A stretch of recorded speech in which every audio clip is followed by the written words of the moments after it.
Viendo un tema que está titulado Unidad. Es una reflexión breve, pero muy importante, como todo lo que viene de la palabra de Dios. La palabra unidad, si lo buscamos en una concordancia, por ejemplo en la Reina Valera, versión 1960, solo aparece 3 veces.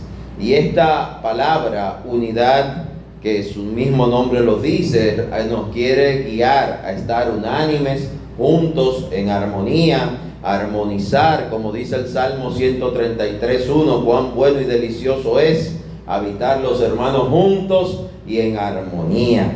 En el Nuevo Testamento aparece 3 veces, en el Antiguo no aparece, usa otros términos.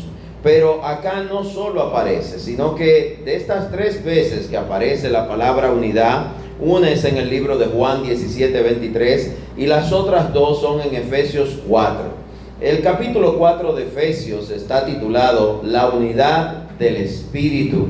Y esta carta a los Efesios en este capítulo nos habla acerca de la unidad y de cómo debemos vivir en la iglesia y de cómo el Señor ha organizado y unido su iglesia.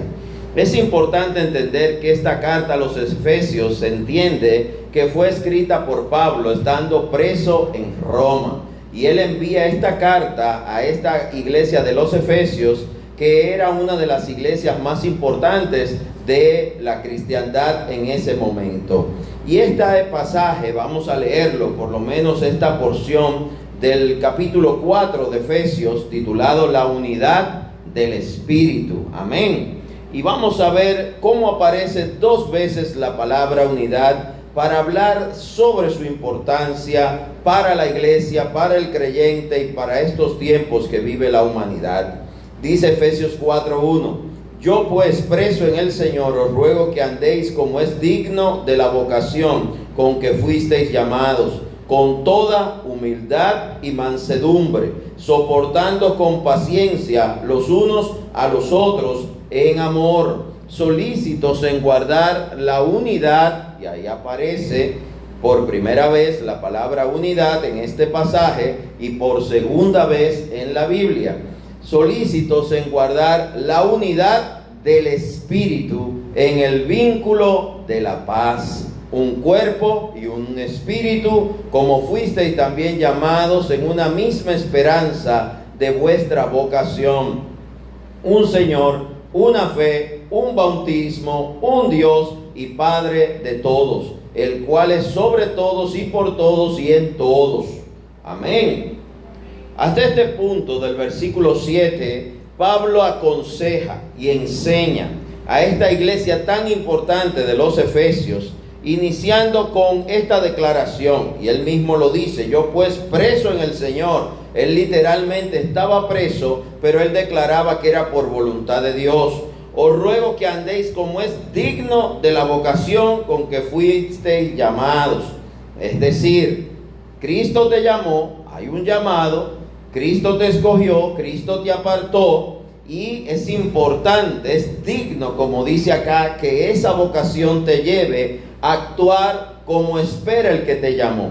Y aquí dice el versículo 2, con toda humildad, es lo primero que nos dice, ser humildes de corazón, humildes en nuestra forma de actuar hacia los demás. Y también dice, y mansedumbre. Habla de ser mansos, Jesús mismo así lo predicó. Y dice soportando con paciencia, y habla de paciencia. La paciencia es un fruto del Espíritu Santo. Los unos a los otros en amor, otro fruto del Espíritu Santo. Fíjese qué importante es entender que la unidad es producto de. La unidad no es voluntad de. Es voluntad de Dios, pero no suya.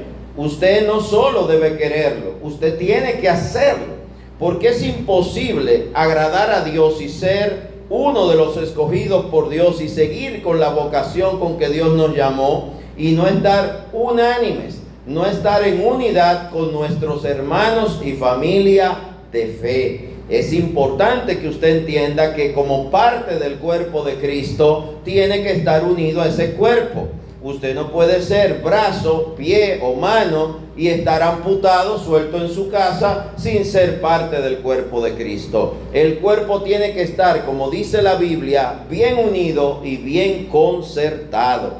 Dice humildad, mansedumbre, y dice portándoos con paciencia, soportándonos con paciencia los unos a los otros, solícitos, es decir, con diligencia, en guardar la unidad del Espíritu en el vínculo de la paz. Esa unidad se sella con el vínculo de la paz. Tenemos que estar no solo de acuerdo, sino también en paz. No es que nos pongamos de acuerdo para hacer algo y lo hagamos, pero lo hagamos en desacuerdo, molesto, pero con obediencia. Me voy a someter, pero esto no me agrada, no me siento bien. No, tiene que llegar paz. Y la paz que nos da Dios es perfecta. Y esa paz viene a partir de que usted, como aquí menciona, está en humildad, está en mansedumbre y está en amor. Amén. Cuando usted se sienta como que usted está en la casa de Dios o como parte del cuerpo de Cristo y usted se sienta como incómodo, pues mire, ore, clame, porque algo no anda bien. Hay una malicia que se está colando en algún lado, porque en la casa de Dios nos tenemos que sentir seguros, amados, confiados. Nos tenemos que sentir bienvenidos, acogidos. Tenemos que sentir que incluso no nos queremos ir, de que queremos estar en la casa de Dios. Cuando usted se siente que quiere estar mejor lavando en su casa, planchando en su casa, o en el supermercado, o en el carro, o con los amigos, jugando softball, hay un problema. Porque usted tiene que anhelar estar en los atrios del Señor. Usted tiene que desear escuchar su palabra, adorar los hermanos juntos, estar los hermanos juntos y en armonía. Amén. Y ahí es cuando el Señor se manifiesta y grandes cosas suceden y pasan. Amén. Y el versículo 4 habla muy claramente. Dice: un cuerpo, un espíritu, como fuiste también llamado en una misma esperanza de nuestra vocación, un Señor, una fe, un bautismo, un Dios y Padre de todos, el cual es sobre todos y por todos y en todos. Un Dios, un Espíritu Santo, una palabra, un Padre. Somos hijos del mismo Padre espiritual y estamos sostenidos en la misma palabra. Él es Dios de todos y todos somos hijos e hijas. Amén. Y esto es muy importante, porque el cuerpo de Cristo tiene que estar bien unido, bien concertado. Y no solo unido porque queremos algo. Tenemos que estar unidos en amor, en mansedumbre, en humildad y en paz. Y eso implica que no estoy aquí porque debo, también estoy porque quiero, porque me siento bien. También estoy aquí porque amo. Amo a Dios, amo a mis hermanos, amo a mi iglesia. Fíjese que estas cosas no se hablan mucho, pero son centralísimas, son básicas, porque debemos entender que unidos somos fuertes, porque estamos unidos a Dios. Y en el cuerpo de Cristo se manifiestan los dones del Espíritu Santo, en los cuales nadie los tiene todo y nadie lo puede todo. El que lo puede todo es Dios. Entonces, en lo que usted es débil y en el proceso que usted está viviendo donde es vulnerable, Dios es fuerte.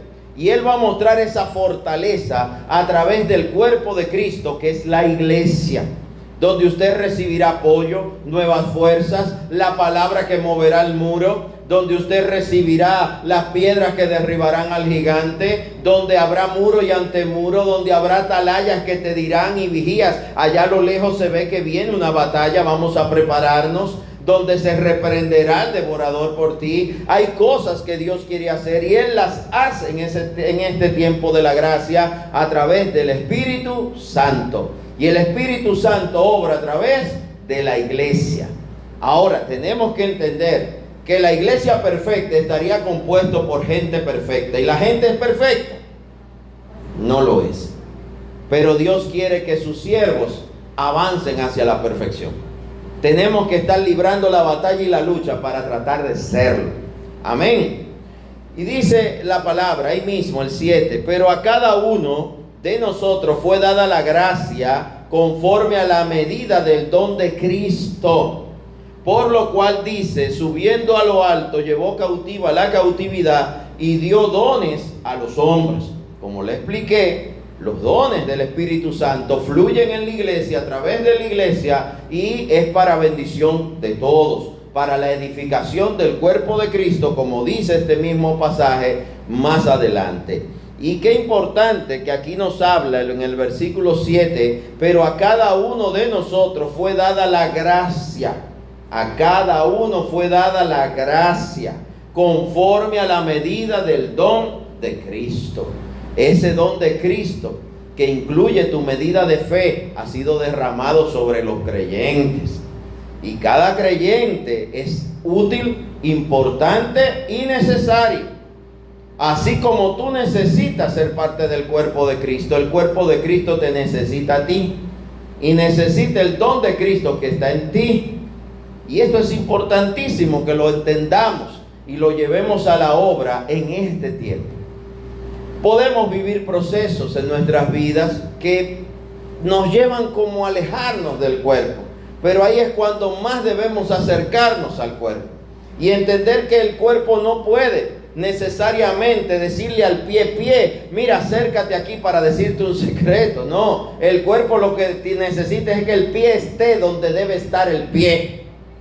¿Y qué quiere decir esto? Que usted debe estar donde le toca y le llamaron a estar. Y para eso usted es que tiene que adecuarse, organizarse, para que nada te aparte. Nadie te lleve ni nada a separarte del amor de Dios, ni de la obra de Dios, ni de lo que Dios ha derramado como don de Cristo sobre ti. ¿Me va siguiendo, hermano? Dice el 9, y eso de que subió, ¿qué es? Sino que también había descendido primero a las partes más bajas de la tierra, dice el versículo 9. El que descendió es el mismo que también subió por encima de todos los cielos para llenarlo todo. Y él mismo constituyó a unos apóstoles, a otros profetas, a otros evangelistas, a otros pastores y a maestros, a fin de perfeccionar, y ahí viene lo importante, a perfeccionar a los santos para la obra del ministerio, para la edificación del cuerpo de Cristo, hasta que todos lleguemos a la unidad de la fe. Y ahí es donde aparece en este pasaje por segunda vez la palabra unidad, que es el tema de hoy.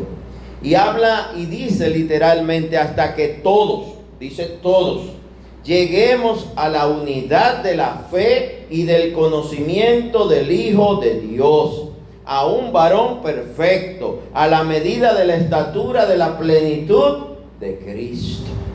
Esa plenitud de Cristo implica que usted esté plenamente en todo lo que Dios ha dicho, de la manera que Dios ha hablado, que usted sea saciado, llenado, sobreabundado, esté rebosante a partir de la obra de Cristo completa en usted, perfeccionada en usted. No es porque su vida se perfeccionó de que usted no tiene deudas, de que ya no necesita teléfono, no, es que tu interior se convertirá, como hablamos hace algunas semanas, en una fuente de aguas vivas.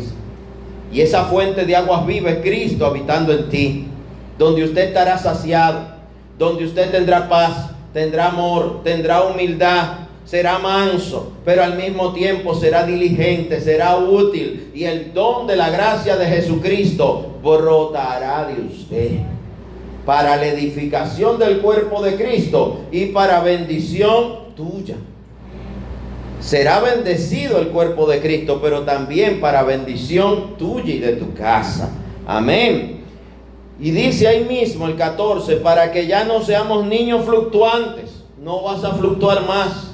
No estarás vacilante, dudando, donde estoy contento, estoy triste, estoy deprimido, deprimida. Eso se va a acabar. Estaremos firmes en el Señor. Estaremos firmes en la profesión de la fe que Él nos llamó. Estaremos llenos de su gracia, en la plenitud del don de Cristo, su gracia obrando en ti. Y veremos frutos del Espíritu: paz, gozo, amor, mansedumbre, benignidad, dominio propio, templanza. Aleluya. Veremos cómo el Señor nos sacia y nos hace rebosar, para que usted sea fuente de bendición a otros también, testimonio de vida a otros, guía hacia Cristo a otros. Amén. Y dice que ya no seamos más niños fluctuantes, llevados por doquier de todo viento de doctrina, para estratagemas de hombres, que para engañar emplean con astucia las artimañas del error, sino que siguiendo la verdad, en amor, crezcamos en todo, en aquel que es la cabeza, esto es Cristo. Nunca olvide ni aparte su vista de Cristo, ni de que Él es la cabeza.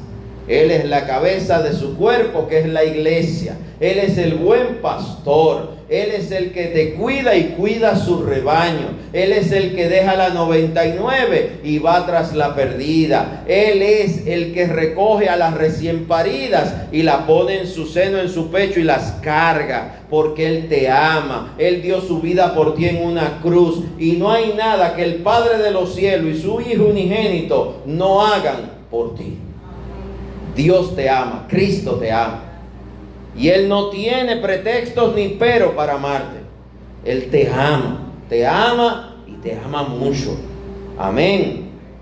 Y dice el 16, de quien todo el cuerpo, bien concertado y unido entre sí por todas las coyunturas, que se ayudan mutuamente, según la actividad propia de cada miembro, recibe su crecimiento para ir edificándose en amor. La edificación es en amor. Igualmente ahí habla de que cada uno irá creciendo, cada miembro según su propia actividad.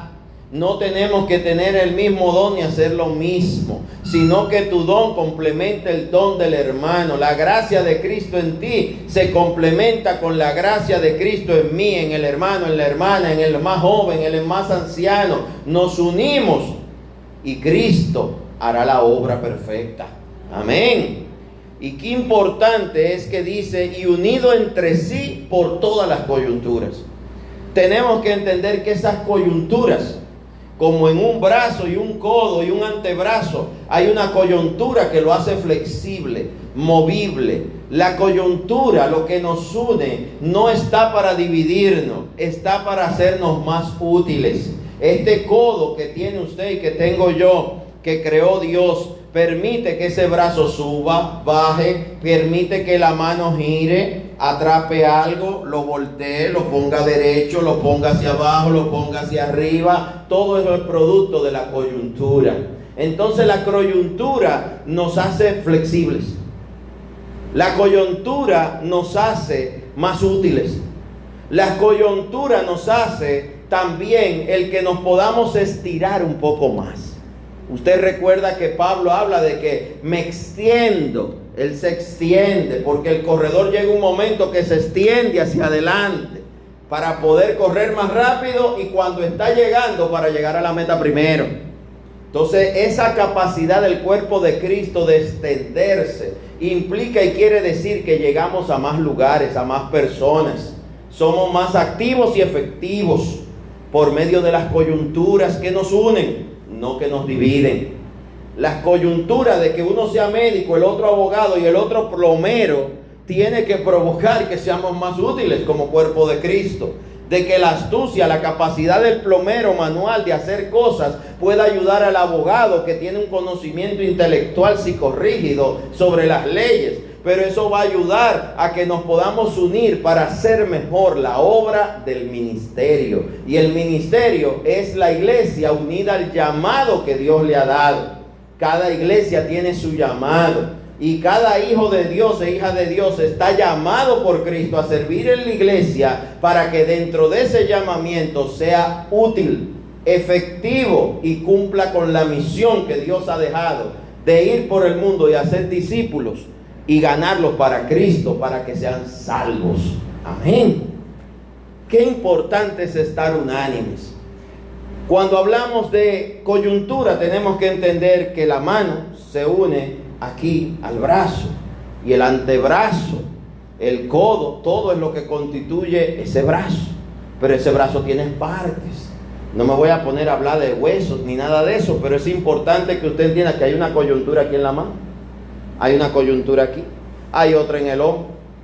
Y cada coyuntura de esas que une hueso con hueso, carne con carne, músculo con músculo, es lo que permite que todo sea más efectivo. ¿Y qué implica eso? Si una de las partes no está funcionando o falta, no funciona. Y el cuerpo de Cristo, para ser efectivo, necesita todas las partes. Y cada uno de nosotros somos parte. Si tú faltas, no funcionamos igual. Si tú no haces lo que tienes que hacer, no funcionamos igual.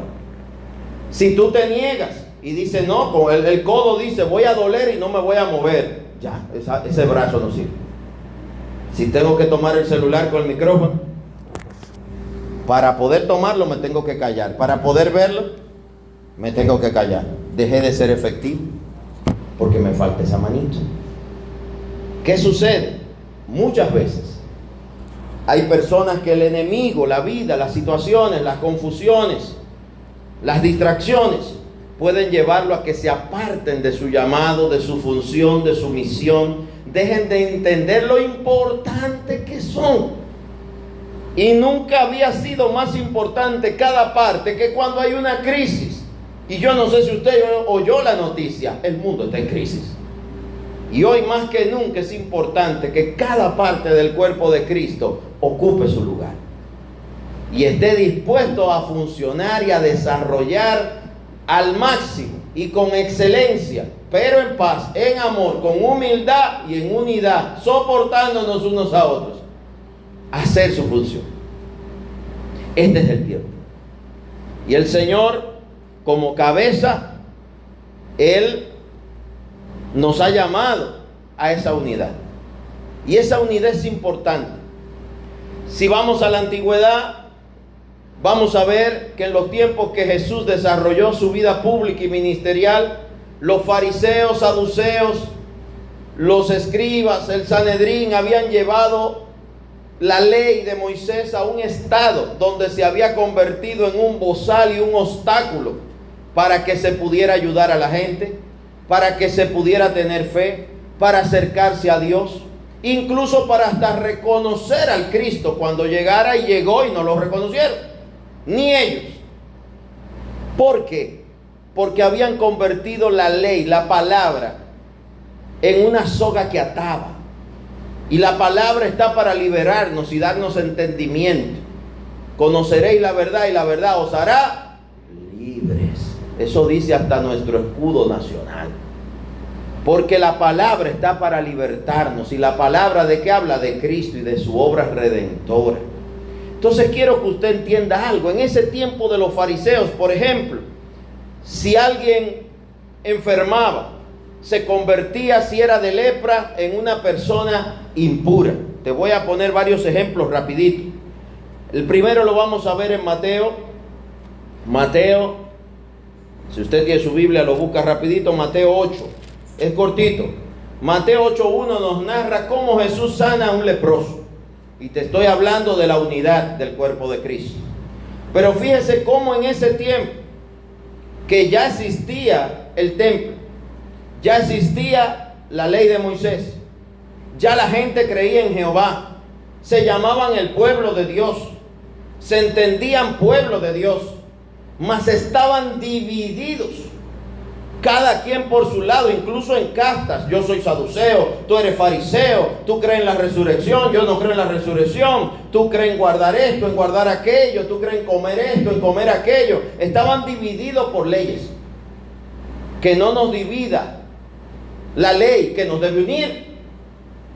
Dice este pasaje de Mateo 8: cuando descendió Jesús del monte, le seguía mucha gente, y he aquí vino un leproso. Te está hablando de que luego del sermón del monte había una multitud que seguía a Jesús, y ahí estaban discípulos, personas, seguidores y gente que estaba mirando. Cuando él baja del monte y va por el camino, le sale al encuentro un leproso, dice el versículo 2. Y he aquí vino un leproso. Los leprosos en esa época eran llamados impuros. Una persona impura, lo que quiere decir que estaba contaminado y que nadie se le debía acercar. La lepra es una enfermedad seria y en ese entonces no había ni siquiera cura, pues ellos habían declarado que el leproso era impuro. Y eso está en el libro de Levítico. Entonces, ¿qué hicieron ellos? A los impuros le ponían un cencerro como una vaca y lo obligaban a que el leproso, si podía hablar, tenía que ir por el camino sonando el cencerro y diciendo: impuro, impuro, impuro. Y si gente venía caminando, la obligación del impuro era salirse del camino y esconderse en los matorrales. Por lo tanto, cuando alguien tenía lepra, lo echaban de la casa, lo echaban del pueblo, lo echaban de la ciudad y era olvidado. Es como que se murió. Pero Jesús viene a enseñar algo totalmente opuesto. Él nos habla de que tengamos misericordia de los enfermos. Él mismo dice: estuve preso, no me fuiste a ver; estuve enfermo y no me fuiste a ver; tuve hambre y no me diste de comer. Él habla del crujir de dientes para aquellos que no tuvieron misericordia. ¿Y qué sucede con este leproso que le sale en el camino? Y hay una multitud de discípulos, de seguidores y de personas mirando. Vienen del monte, se comieron el pan de la multiplicación y los pececillos, y ahí vienen contentos, siguiendo a Jesús. Y en el camino sale el leproso. Todos identifican que es un leproso. El leproso, ¿qué debió hacer? Esconderse en los matorrales y quedarse enfermo. Pero ese leproso fue, como vamos muchos y hemos ido muchos de nosotros a Jesús cuando tenemos un problema. Ese leproso fue a Jesús, le salió al camino en el encuentro. Y no solo salió, no se quitó, y se acercó a Jesús. Cuando el leproso está en el medio del camino, Jesús, como rabino, maestro, debió alejarse, debió rodearlo, como en la parábola del buen samaritano, y quitarse. Incluso si el leproso estaba ahí, Jesús o los que estaban con él, si Jesús no hace lo que va a hacer ahora, iban a apedrear al leproso para que se quitara. O te quito, te mato a pedradas. Oiga lo serio que era esto. Porque en vez de estar bien unidos, estaban bien divididos. Y eso que pasó ese día, de alguna forma sigue pasando. El pueblo de Dios y el cuerpo de Cristo está luchando por estar unidos. Pero muchas veces, como dice la palabra que acabamos de leer en Efesios, hay fábulas, hay enseñanzas y palabrerías de algunos hombres que a través del error quieren confundir a la gente para que no nos unamos, cuando Cristo nos quiere juntos y unánimes, como se estaba en el aposento alto el día de Pentecostés. Y dice aquí: vino un leproso y se postró ante él, diciendo, oiga lo que dijo el leproso: Señor, si quieres, puedes limpiar. El leproso tenía fe en Jesús. El leproso creía en Jesús. Quizás en el sermón del monte él estaba entre los matorrales escondido y oyó la prédica. Y sabía lo que ese Jesús decía, sabía los milagros que había hecho y había visto la multiplicación de los panes, pero a él no le dieron porque era leproso. Pero ese día el leproso estaba decidido a ir a Jesús. Y no hay cosa más tremenda que cuando alguien decide: voy a ir a Jesús, le creo a Jesús, voy a seguir a Jesús. Y este leproso salió al encuentro de Jesús y todos los que estaban con Jesús. Señor, si quieres, puede limpiarme. Y Jesús extendió la mano. ¿Sabe qué hizo Jesús? En vez de alejarse del leproso, se acercó a él. El leproso se hincó en tierra. Y Jesús no le gritó de lejos: ¡será sano! No. Él caminó hasta donde estaba el leproso con su mano extendida. Se acercó a él y lo tocó. Imagínense ese momento. Todo el que rodeaba a Jesús dice: está tocando un leproso, se volvió loco. Es que no conoce la ley, ahora se va a enfermar el maestro y se nos va a morir el maestro. Jesús se acercó a llevar a ese hombre la salvación y la sanidad que por años había esperado, contradeciendo toda tradición, toda lógica humana. La lógica humana nos lleva a alejarnos de los problemas y de la gente que tiene problemas. Sin embargo, en el amor cristiano debemos acercarnos y estar bien unidos, con problemas y sin problemas, sano o enfermo, preso o suelto, tenemos que estar cerca. ¿Y qué dice? ¿Qué hizo Jesús? Extendió su mano y lo tocó diciendo: quiero, porque el leproso le había dicho: si quieres, puedes limpiar. ¿Y qué le dice Jesús? Quiero, sé limpio. Pero no se lo dijo de lejos, no le mandó la bendición: atrápala que ahí te va. No le tiró el saco, no le tiró la túnica como hacen ahora. No, Jesús fue donde él y lo tocó. Quiero, sé limpio. Y dice, y al instante su lepra desapareció. ¿Jesús podía sanarlo sin tocarlo? Sí. ¿Podía sanarlo con solo decir la palabra? Sí. Pero Jesús quería enseñar a los que ahí estaban y enseñarte a ti y a mí. Él se acercó y se hizo uno con el leproso. Él se acercó y hizo que su problema fuera su problema. Si el leproso no se sana y Jesús lo toca, queda leproso. Pero como quedó sano, ¿qué se le va a pegar? La bendición. Sano el leproso, sano Jesús. ¿Y la boca y la lengua de la gente se sanaron? Eso no sabemos.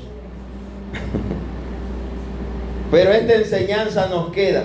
Y al instante su lepra desapareció. Entonces Jesús le dijo: mira, no le digas a nadie. Pero ahí había un montón de gente mirando. Si no ve, muéstrate al sacerdote y presenta la ofrenda que ordenó Moisés para testimonio de ellos. Porque todo el mundo sabía que él era leproso. Ahora no lo era. Y según la ley y Levítico, el que recibe de Dios un milagro, o el que Dios hace un milagro en su vida, debe presentar ofrenda. Y Jesús le dice: ve, cumple, para testimonio de ellos. ¿Qué le está diciendo? Que Jesús no necesitaba eso. Jesús, con que él fuera sano, estaba completo. Qué importante es la unidad. Este mismo ejemplo lo podemos ver en el hijo de la viuda de Naín, que te voy a citar la cita, no la voy a leer por el tiempo. Nos habla en Lucas 7:11 de la viuda de Naín y de su hijo muerto que ella llevaba a enterrar. Y Jesús se acercó, ya lo he predicado y lo he explicado, que él se desvió del camino que llevaba para pasar por Naín, y justamente fue a Naín el día que iban a enterrar al hijo de esa viuda, que era todo lo que tenía ese hijo. ¿Qué se hacía por costumbre en ese tiempo? Los rabinos, la gente no se acercaba a los muertos. De hecho, el que participaba activamente en un funeral tenía que luego ir y purificarse, porque quedaba impuro. ¿Qué hace Jesús? Se acerca al féretro, se acerca al muerto, toca la caja y levanta al muerto. Una vez más se acerca al problema. El pueblo de Dios no puede seguir huyendo de los problemas. El pueblo de Dios no puede seguir huyendo del que Jesús nos manda a ayudar, a salvar, a testificarle, a predicarle, a ayudarle, a abrazarle. El COVID ha sido un gran reto para la fe cristiana, porque este es el evangelio del amor, y ahora tenemos que estarnos amándonos, haciéndonos así. Qué difícil. Ahora los hermanos, usted le escribe: hermano, no lo veo en la iglesia. Usted hasta va a la casa y le abren una persianita. ¿Qué usted quiere? Yo soy el pastor. ¿Y qué? ¿A qué usted vino aquí? Usted sabe que no se puede visitar gente. Pero vinimos a ver si usted está bien, porque no lo vemos hace mucho. Estamos bien, está bien, ok. Nos vemos pronto. Estamos en un tiempo muy complejo. Y usted le escribe por WhatsApp: sí, pronto nos vemos. Y jamás, y te bloquea. Tienen los chats de la iglesia silenciados. Ay, hermano. Jesús se acercó al hijo de la viuda de Naín muerto. Se acercó a la hija de Jairo. Y cuando la mujer del flujo de sangre tocó su manto escondida, sin pedir permiso, él dijo: ¿quién me tocó? Poder ha salido de mí, dijo Jesús. Todo el mundo pensó: ay, tú a ver lo que le va a decir esa mujer a la que lo tocó. Esa es una fresca. Mentira, no. Jesús la andaba buscando para bendecirla. Porque Él no quería solo que fuera sana, sino también salva. Y la quería bendecir. Y ese día fue sana y fue salva. Aleluya. Muchas veces se nos olvida que este evangelio es el del amor, es de la unidad, es de la restauración de vidas.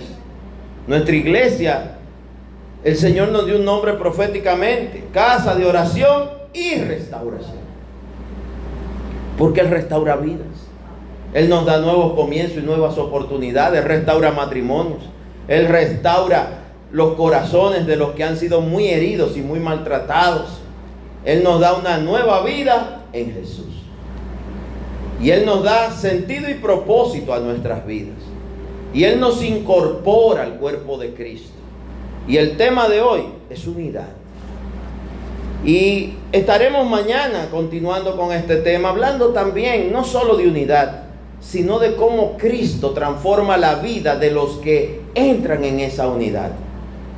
Hay cosas en tu vida y en la vida de todo aquel que está llamado a ser parte del cuerpo de Cristo, que la unidad en Cristo y en su cuerpo, que es la iglesia, tiene que comenzar a traer y a provocar en tu vida cosas buenas, cosas de bien, que tienen que comenzar a sucederte, si no es que ya te están sucediendo, para bien y para gloria de Dios. Porque Dios tiene propósitos y planes de bien y no de mal. Y por hoy lo voy a dejar ahí, pero quiero motivarte a que esta noche y este día reflexiones. Si te estás acercando como cuerpo de Cristo a la iglesia, como familia de fe, como tus hermanos, que es un Dios, una fe, un mismo Padre de todos, usted está entendiendo si se está alejando o acercando a la iglesia. Si te estás alejando, tu fe se está enfriando. Y estás pasando de obediente a rebelde. Y no lo digo como crítica, lo doy como un consejo. Y siempre pongo el ejemplo de la fogata y los leños. Cuando la fogata está encendida y usted pone un leño que está medio verde o húmedo o que todavía no está seco y usted lo pone en la fogata, dura un rato. Pero primero se seca y luego arde. Para que el fuego del Espíritu Santo arda en ti, tiene que entrar a la fogata. Y la fogata representa el cuerpo de Cristo y el fuego del Espíritu Santo, que es la iglesia y su Espíritu, el Espíritu Santo de Cristo moviéndose en ella. Pero eso ocurre cuando tú te acercas a la iglesia, te haces parte de ella y está bien unida a la iglesia. No a un hermano, a un compinche, un amigo, un compadre, una comadre. No comete ese error. Hay gente que son islas dentro de las iglesias. Sectorizan lo que debería ser una sola unidad. Un cuerpo, una fe, un mismo Espíritu Santo, una palabra, un bautismo, un Dios de todos. Cuando usted sectoriza o se divide dentro de la iglesia, usted está en disensión. Y necesitamos estar en unidad. Bien unidos por las coyunturas. No es que los que somos manos nos gusta mover los dedos. No te preocupes, que eso tiene su utilidad. Y el que tú muevas los dedos va a ayudar. Cuando a mí me pique aquí, me vas a rascar. Cuando necesites tomar y atrapar algo, tú vas a ser muy útil. Pero cuando los dedos necesiten llegar a algún lado, el brazo es que se va a extender y te va a llevar hasta allá. Y cuando atrapes el peso fuerte, al final la mano lo recoge, pero el que lo carga muchas veces es el brazo y es el cuerpo. Entonces el peso no lo va a cargar solo tú con tus deditos. Necesitamos unirnos. Y el tema de hoy es unidad en Cristo. Unidad como cuerpo de Cristo. El que está aquí, póngase de pie, vamos a orar. No me puedo extender más por el toque de queda, pero vamos a orar en este día, en el nombre de Jesús. Desde ya le invitamos al culto de mañana, que continuaremos con este tema, si Dios lo permite. Padre, en el nombre de Jesús, ayúdanos a ser una parte de las que no fluctúa y que no se mueve sin tu voluntad. Ayúdanos a estar bien unidos como cuerpo de Cristo. y que cada parte comprenda que es importante, necesaria e indispensable.